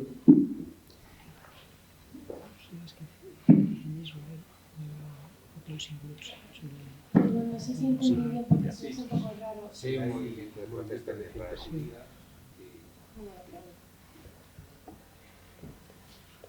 No sé si... bien, me encanta esta pregunta. Se habla muchísimo de una izquierda israelí. Bien, si entendemos lo que es ser de izquierdas, que es verdad que hoy en día hay muchos partidos de izquierdas que no parecen de izquierdas, porque creo que para ser de izquierdas tienes que tener como unas líneas políticas, como unas líneas fundamentales sobre derechos humanos, sobre etcétera, etcétera. Entonces, partiendo de esa base, realmente no existe esa izquierda israelí. Simplemente existe una izquierda blanqueada israelí. La izquierda israelí al final sigue igual también cómplice del colonialismo y del genocidio. ¿Por qué? Porque siempre decimos que el israelí que de verdad sea aliado, ¿no?, con los derechos humanos y con Palestina, es aquel israelí que coge su pasaporte, se va de las colonias, vuelve a su país de origen y renuncia a su nacionalidad. ¿Por qué? Porque seguir en las colonias, es decir, en Palestina ocupada, lo que se llama Israel, significa que ellos están sosteniendo el colonialismo económicamente y de muchísimas formas. ¿Por qué? Porque trabajan ahí y sostienen la economía israelí. La casa donde viven o ha sido una casa construida en los escombros de las casas de palestinos y palestinas, o ha sido casas que han ocupado directamente. Por lo tanto, vivir en las colonias es ser directamente cómplice de un genocidio y del colonialismo. Por lo tanto, el único movimiento válido de israelíes que de verdad apoyan a Palestina y los derechos humanos son aquellos que dejen las colonias. Y puedo decir que sí existen. Yo tengo en nuestra organización, tenemos una organización internacional de estudiantes y jóvenes, Talik el Tahrir, y uno de mis compañeros es efectivamente, nació en la misma ciudad que yo soy, que es de Haifa, y sus padres han dejado las colonias. Y es una de las personas que tienen una línea política increíble. Por lo tanto, todo lo que se venda, ¿no?, como israelíes dentro de Israel intentando hacer algún movimiento contra el gobierno, también viene con doble intenciones. ¿Por qué? Uno, porque quieren pintar que esto es culpa del gobierno. Sí, culpa del gobierno, pero no es solo culpa del gobierno, es de toda la sociedad, porque la sociedad sostiene el colonialismo. Entonces, muchas personas lo que intentan es como, vale, vamos a cambiar de gobierno y ahora como que vamos a parecer que de repente todo va bien y ganamos más tiempo para seguir expulsando a palestinos y ganar más terreno y ocupar más terreno. Dos, se me fue la idea. Mencioné, lo siento, se me ha ido la idea. Me acordaré luego, pero sí, dijimos, ¿no?, los que sostienen... lo tengo, sí. Otro punto, hemos visto también manifestaciones en Jaffa, lo que lo llaman Tel Aviv en Israel, como manifestaciones como de alto al fuego. Hay que tenerlo muy presente que estas manifestaciones en realidad son para recuperar sus prisioneros de guerra. Y ya está, y en cuanto los recuperen, seguir y rematar el genocidio para que no quede nada de Gaza y seguir con el resto de Palestina. Entonces hay que tener muy en cuenta que no es porque de repente quieren liberar a Palestina, sino simplemente por intereses propios. El tema de los llamados rehenes, efectivamente, hemos visto cómo en el 7 de octubre se han llevado a prisioneros colonos, y esto se ha hecho desde los inicios, y esto sirve de moneda de cambio. Es decir, cuando Palestina coge a colonos, hacen intercambio por palestinos que están también que les han metido en prisiones y campos de concentración. Sobre todo es muy interesante, si os fijáis, no sé si habéis visto los vídeos cuando hacen estos intercambios, os recomiendo, se ve, por ejemplo, en el estado que sale un colono de Gaza, que están bien alimentados, bien duchados, vestidos, sonrientes, bien tratados, y luego ves cómo los palestinos salen de esos campos de concentración. Ves los maltratos físicos, psicológicos, en unas condiciones terribles, y os invito, porque todo está pues a vuestro alcance para ver estos vídeos. Entonces ahí se ve, ¿no?, de cómo al final nuestro interés no es matar a colonos, nuestro interés es que podamos vivir en nuestro país, y nuestro interés es que a través de estos cambios podamos recuperar a nuestra gente. Y por ejemplo, para que os hagáis una idea, no tengo realmente los números concretos, pero lo que vale un colono para cambiarlo por los prisioneros políticos palestinos, a lo mejor pues son igual 80, 100 por un colono israelí, para que veáis lo que vale la vida de un colono israelí y lo que valen los dólares palestinos. Los números no los tengo claros, pero son como más o menos eso. Entonces sí, por rematarlo, efectivamente, existen israelíes que son aliados de Palestina, de los palestinos, pero son los israelíes que han dejado las colonias, que han renunciado a sus privilegios, porque saben muy bien que para sostener sus privilegios es a costa de la opresión y del genocidio del otro.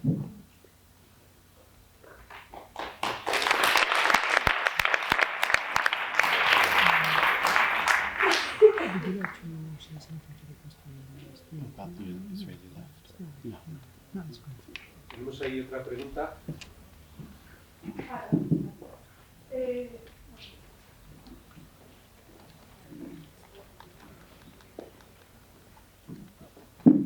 Hola, bueno, me llamo Yaika, soy estudiante de Educación Social, y yo hace un año, estuve en un festival en el que le apagaron el micrófono a un cantante por llevar una bandera de Palestina. Este año se ve que circulan vídeos de las protestas por Palestina en las que los activistas son golpeados con porra por policías. Entonces mi pregunta es, ¿qué más podemos hacer si hasta en países privilegiados, desde nuestra posición privilegiada, se nos silencia?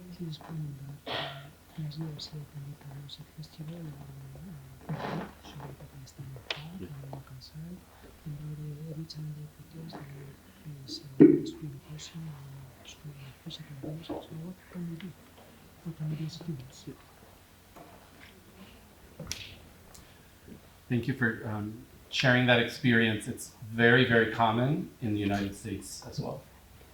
Gracias por describir lo que acabas de comentar. Desafortunadamente es muy habitual en Estados Unidos. It's clear it's part of a strategy, which is to isolate and instill fear against people who are trying to summon the courage to say something that they see and know. Es parte de una estrategia que lo que busca es aislar a las personas para que no se organicen, en contra. I want to say it's a very sophisticated and effective strategy because implicit in it is that you who are protesting are complicit and you are supporting violence against Israelis and Jewish people more generally. Es una estrategia muy sofisticada porque lo que está diciendo es que tú como individuo lo que estás haciendo es posicionándote a favor de los terroristas de Hamas. I think the strategies in this case that are most effective require us to build broad coalitions of solidarity. Lo que plantea es que en estos casos lo que tenemos que buscar es redes de colaboración, de apoyo y de solidaridad lo más amplias posibles. In the US, surprisingly, there are people on the right, even on the far right, who also are astonished and outraged by the suffering and loss in Gaza. Dice que sorprendentemente en Estados Unidos, incluso gente que está en la derecha o en la extrema derecha, se muestra horrorizada ante lo que está haciendo el gobierno de Israel.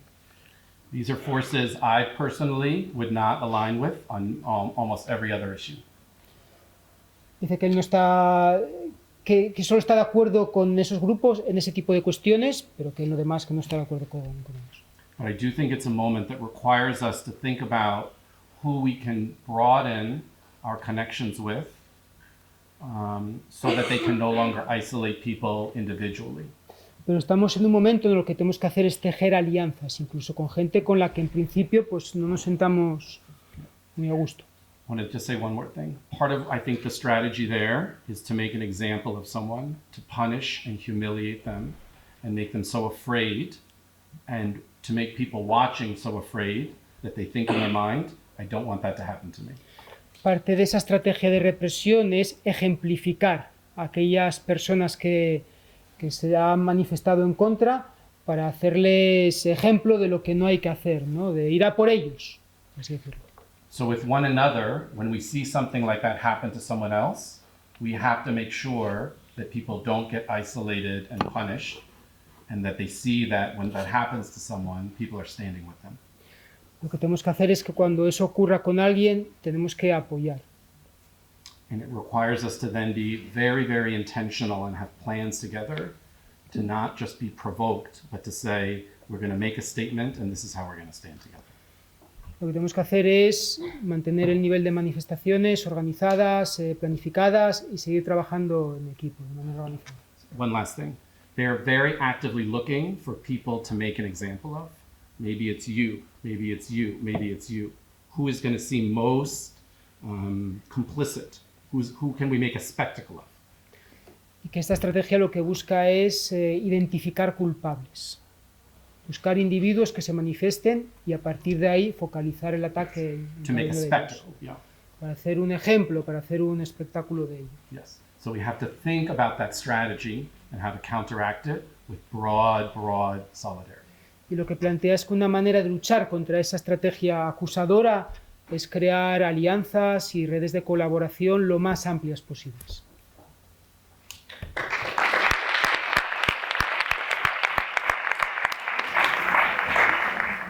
¿Queda tiempo para una última pregunta o dos últimas? Hay dos.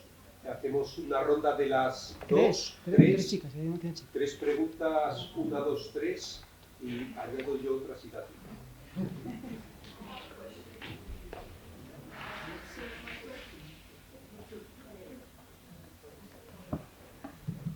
Ahí. Ahora? Sí.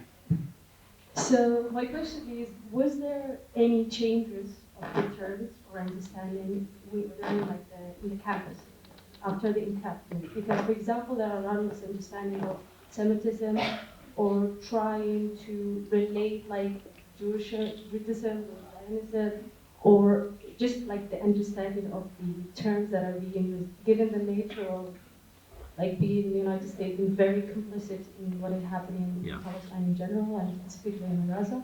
Yeah. So was there any discussion after this? Because that's also this is one of the changing of the narratives is giving terms. For example, after 2 years, till now the UN has declared this a genocide where Palestinians have been documented that it was a genocide. So that's my Hacemos una segunda pregunta. Sí, pues la traducción. Es que no la escuché bien, no la oí bien. No la... En castellano. En español. Vale. Yo pregunto si había cambio de términos y entender más qué significa zionismo y porque ahora como, bueno, en Estados Unidos, como está muy cómplice en el genocidio.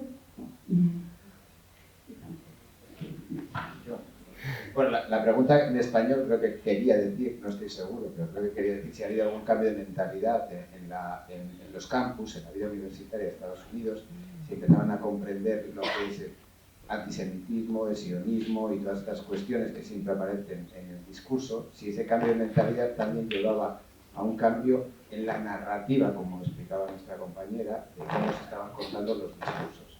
era más o menos eso. Hacemos una segunda pregunta y las contestáis ya de forma común.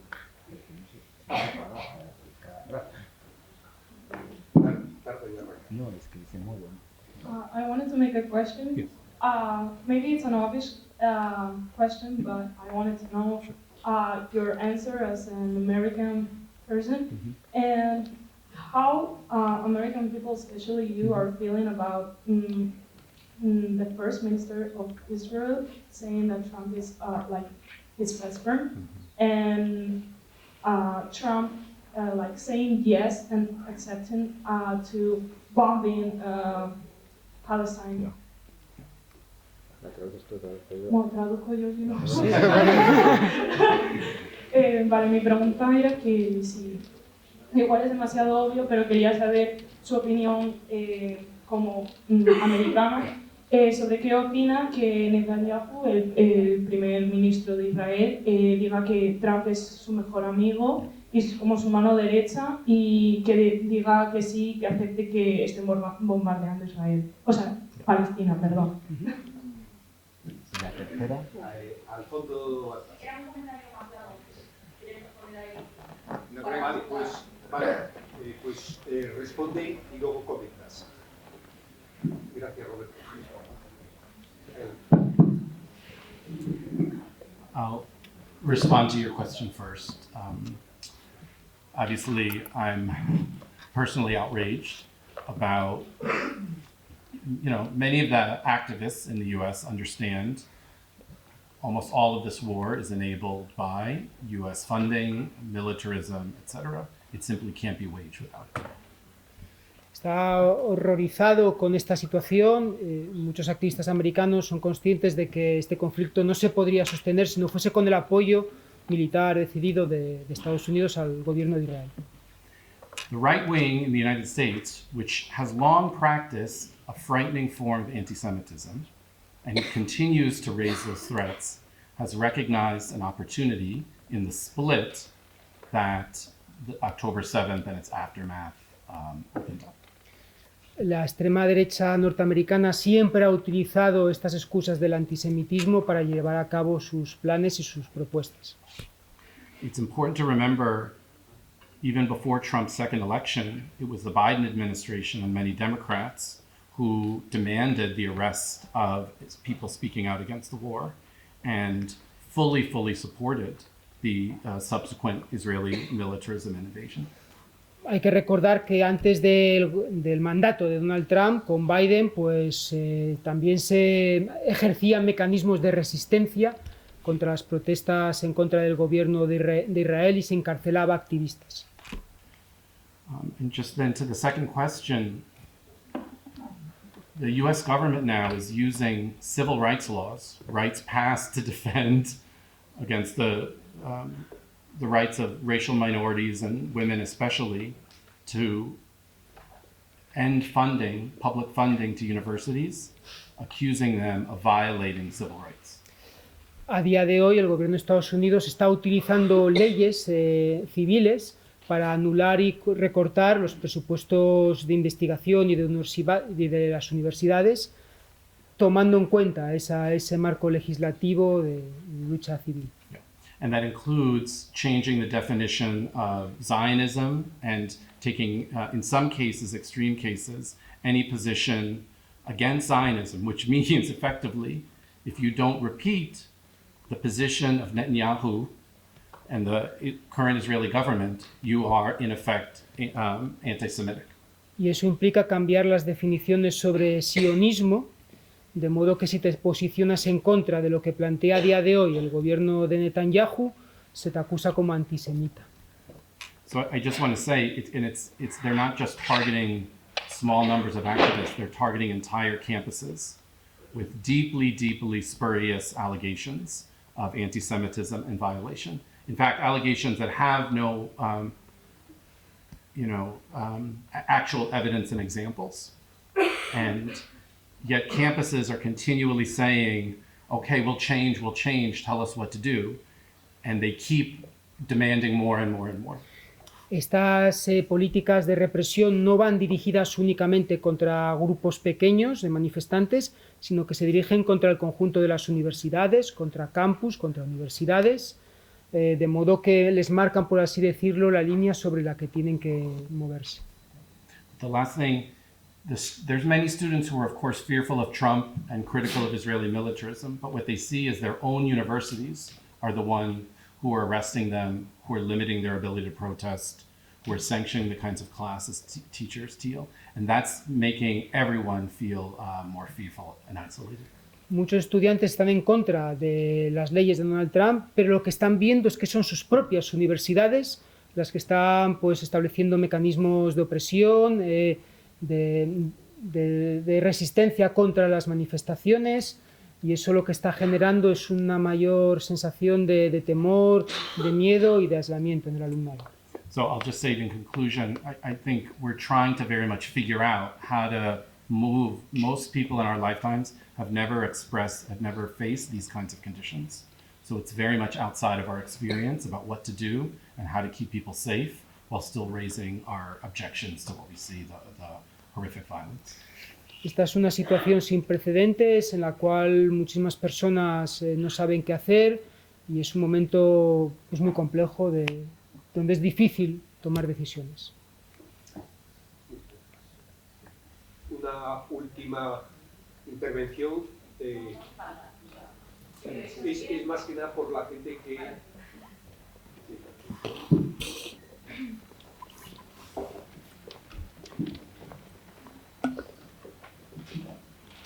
Bien, ¿se oye?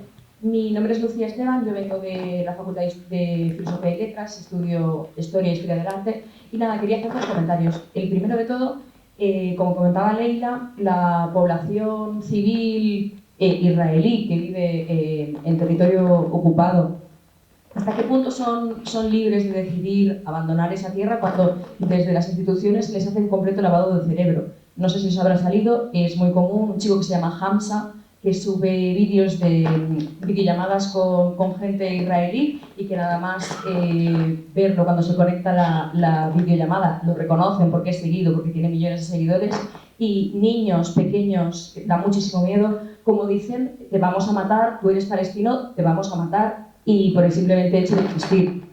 Él intenta debatir con ellos y aún así, aunque les intenta hacer ver que están matando a bebés, a niños que no tienen culpa de nada por haber nacido donde han nacido. ¿Hasta qué punto esa sociedad puede decidir libremente cuando lo que está viendo es un lavado de cerebro brutal? Y luego, ¿hasta qué punto somos cómplices en Europa, en Occidente, en España, cuando primero de todo hemos permitido, a partir de 1947, que se instalaran allí, que empezaran a robar territorios? ¿Qué actuaciones podemos hacer? Podemos boicotear comercios, podemos no comprar en Carrefour porque son sionistas, podemos hacer acciones individuales, boicotear la vuelta, pero ¿hasta qué punto dentro de nuestro propio país, si hay gente que está llamando salvajes a la gente que está intentando protestar a favor de Palestina, boicoteando la vuelta, haciendo que no pasen por allí? Se les llama salvajes y se nos está poniendo por hacer boicot, por intentar solidarizarnos con el pueblo palestino, se nos está poniendo como si fuéramos auténticos bárbaros, diciendo que estamos a favor de matar israelíes, cuando lo único que estamos defendiendo es que están muriendo niños que no tienen culpa de nada y que los quieren matar por el simple hecho de ser palestinos y de haber nacido allí.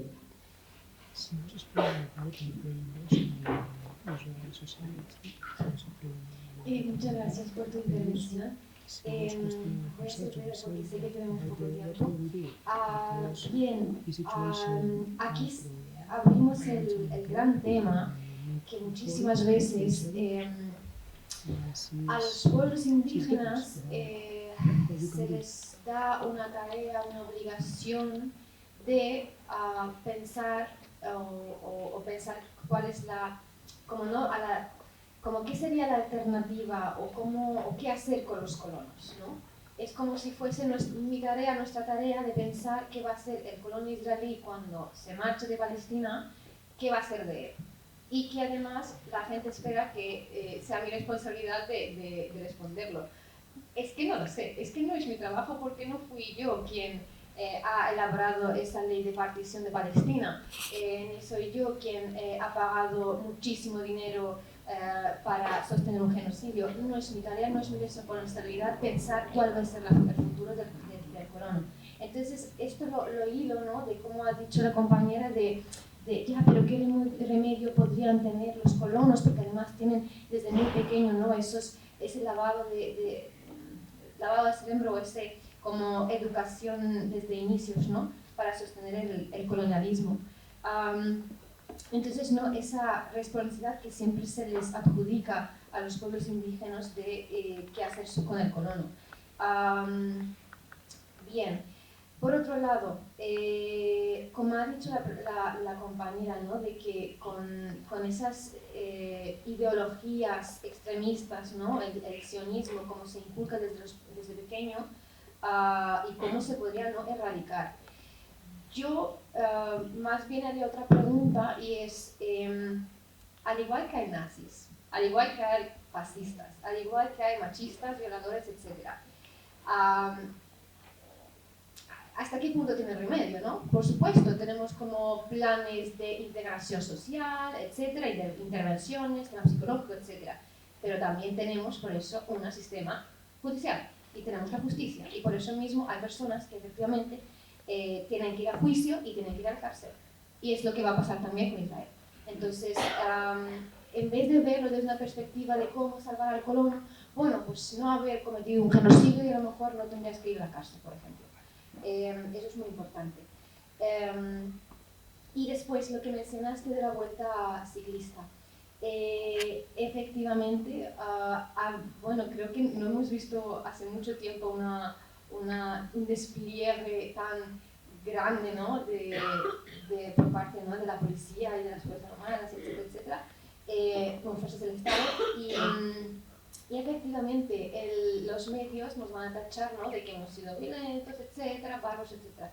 Pero aquí viene la importancia de seguir saliendo a las calles. ¿Por qué? Porque si seguimos saliendo a las calles y además se demuestra cuánta gente sale a las manifestaciones, a secciones, etcétera, etcétera, al final existe la política y los partidos políticos están atentos a lo que hace la gente y la sociedad en las calles. Y si desde las calles exigimos, ¿no?, diferentes ¿no?, medidas sobre Palestina, no les queda otro también que meter, ¿no?, en la agenda política palestina. En este caso hemos visto, por ejemplo, en el caso del gobierno. Pues sí, está hablando sobre Palestina, es verdad que es muy simbólico y realmente no tiene todavía un efecto de verdad materializado, que de verdad pueda tener que se materializa de verdad en lo que es la liberación de Palestina y que corte, ¿no?, relaciones con el Estado colonial. Pero los últimos, ¿no?, intervenciones que Pedro Sánchez ha estado diciendo y otros partidos políticos de izquierdas es porque el pueblo y la ciudadanía está presionando desde las calles. Y si no estaríamos presionando, no se metería Palestina en las agendas políticas. Por lo tanto, poco a poco. Lleva tiempo, pero sí, no estamos igual que hace 2 años. Pero va a haber muchísima represión porque lo que nos estamos sumando es muy grande. Estamos hablando de la liberación de un pueblo entero y por ende también la caída de otros sistemas de represión. Entonces, va a haber represión.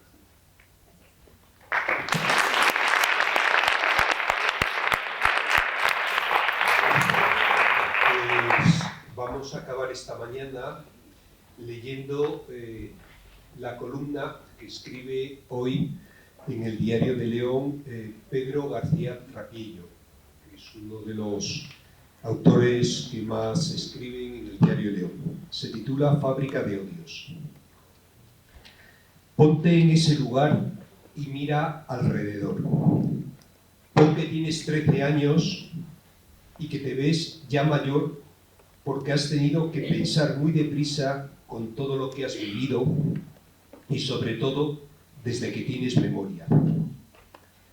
Pon que tienes a tu madre y a tu hermana chica en mitad de la calle tapadas con una manta sobre un charco de sangre porque la reventó uno de los misiles o drones que en los últimos 15 minutos han explotado en tu barrio. Pon que a tu padre ya le mataron hace año y medio y que tu hermano mayor está desaparecido desde entonces. Pon que llegan unos soldados con carros acorazados, dando gritos y empujones para que abandones el lugar ordenando que salgas de la ciudad, porque una hora después van a volar tu casa haciéndola escombro. Pon que habéis amontonado en un carromato los pocos enseres que habéis salvado, pujando por todo ello con algún pariente y la pobre abuela que apenas puede andar en una desolada caravana de desastrados camino a un éxodo de nadie ni sabe dónde acabará. Pon que sales de estampida al silbar balas en un puesto de ayuda del camino, donde no queda comida ni agua, y has de ir royendo pan duro, mudo, sin deciros nada y estallando bombas como música de fondo. Ponte ahí y resiente la furia que te envenena la entraña. La sangre te repite un solo mandato: matar porque ya te han matado. Y soñarás con empuñar un día el Kalashnikov de tu primo, el de Hamas, que te dijeron quedó emboscado en los túneles de Gaza en una inútil resistencia inevitablemente suicida. Sabes que su coraje te obliga y que ahí ya nunca podrás perdonar toda la hazaña del Goliat hebreo. Ya solo la venganza alentará tu futuro y solo quieres verte matando. Serías una mierda cobarde si no juras cada día vengar el crimen. Sangre de mártires, semilla de combatientes. El terror de Netanyahu puso en marcha la mayor fábrica de odios y terroristas que se haya visto. Solo eres un niño de 13 años. ¿Qué harías en su lugar si además ya no te dejan ni lugar? ¿No es sagrada tu venganza? Así te veo. Y sin dejar ya nunca de rezar para que Alá les confunda y que no cesen de llorar y vivir el horror con que han infectado tu inocencia robada. Es otra perspectiva que da Pedro García Trapiello en un periodo que precisamente no se predica mucho en hacer análisis sobre la realidad de una forma crítica, pero que nos trae también el pensamiento de paisanos de León pensando sobre lo que está pasando y lo que significa pasar. Acabamos aquí la sesión de la mañana agradeciendo al profesor Daniel Josán y a la compañera Leila Pulpari el estar aquí con nosotros y nosotras, y seguimos esta tarde a las 4 de la tarde. Muchas gracias.